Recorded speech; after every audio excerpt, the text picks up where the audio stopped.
खोलिब श्री गुंडीचा मंदिर सौंदर्यकरण कार्य शेष करने अनुधान चली सौंदर्यकरण काम मुख्य प्रशासक अनुधान करछंती जिलापाल सहित अनुधान करछंती श्रीमंदिर मुख्य प्रशासक ओबीसीसी अधिकारी और सुआर महासुआर निजोग संपादक सभापति प्रमुख तेरे कोविड बेले सौंदर्यकरण काम बंद रही किपरि भक्त माने भीतर को जाए दर्शन करें से अनुधान पर परिचालना कमिटी बैठक में आलोचना हेब।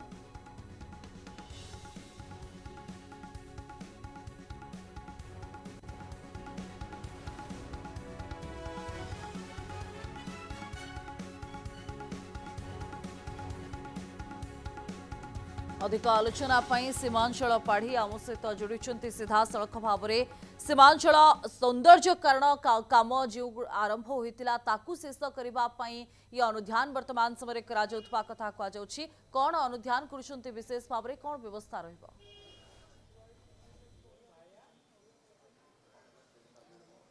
देखो तो निश्चित पक्षे गुरुत्वपूर्ण प्रसंग आम एथि कहे जे कोरोना परठारू गुंडीचा मंदिर अद्यावधि खोली नहीं भक्तों कहीं आपड़ जानी पूर्व भक्त मैंने जाती गुंडीचा मंदिर दर्शन करी तार बेढ़ा परिक्रमा करी किंतु कोविड परठारू गुंडीचा मंदिर खोल जाए तार विकास कार्य करा तो आरंभ होता प्रक्रिया आरंभ होता तार भितर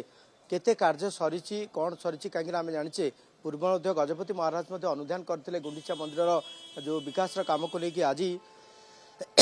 श्रीमंदिर मुख्य प्रशासक समेत जिलापाल अच्छा एसपी अच्छा ओबीसीसी ओडिशा ब्रिज कंस्ट्रक्शन अधिकारी अच्छा कार्यर केते दूर कार्यर अग्रगति होती संपर्क में तो अनुधान करने गोटे कहुए जेहेतु आज परिचालना कमिटी बैठक अच्छी बैठक में ये प्रसंग उत्थापन कहीं दीर्घ दिन धरिकी साधारण भक्तों गोटे दाबी थिला जे गुंडीचा मंदिर को कहीं खोल जाऊना भक्तों उद्देश्य हे तो गोटे आशा करा खूब शीघ्र भक्तों उद्देश्य गुंडीचा मंदिर खोल आज सविशेष भाव आलोचना करा जे गुंडीचा मंदिर प्रसंग में केते दूर कार्य सरी आउ कौन कौन बाकी रही आप जानते लाइट एंड साउंड कथा कहुए साधारण भक्त बसवाई सीटिंग आरेंजमेंट कथा कहुए रोषशाला विकास कथा कहुए अनेक गुंडीचा मंदिर अनेक कार्य अद्यावधि कार्य जारी रही है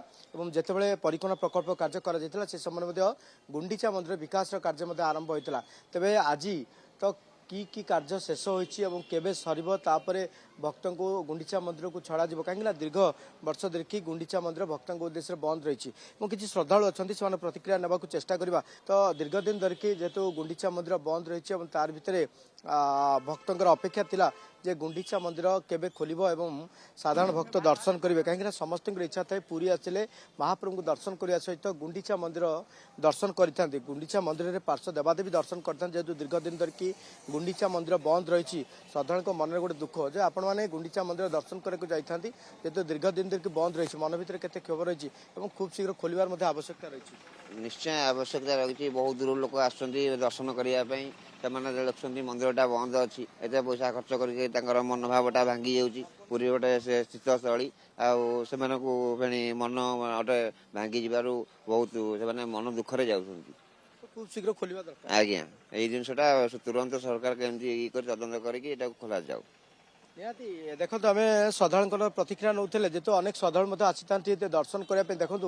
तो सीधासख दृश्य आम देखू जे श्रद्धालु टी आसी था गुंडीचा मंदिर दर्शन करने किंतु कोविड परठारू तो गुंडीचा मंदिर बंद रही भक्त मैंने बाहर ही दर्शन करके फेरी जाऊँ किसी श्रद्धा प्रतिक्रिया नेबा चेष्टा करवा तो दीर्घ दिन धरिकी गुंडीचा मंदिर बंद रही आपण मैंने आसिले दर्शन पर फेरी जाऊँ मन भर कष्ट रोचे तो बहुत कष्ट जेहेतु आम भी माने जड़े ऑटो चालक जेहेतु आम जो कस्टमर को आणुचु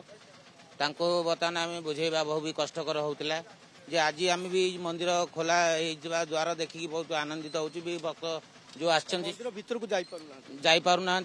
बर्तमान से तक बहुत कष्टदायक निश्चय जेहेतु दीर्घ दिन धरिकी गुंडीचा मंदिर बंद रही तार भर समस्त मन गोटे दुख क्षोभ रही जय जगन्नाथ आमर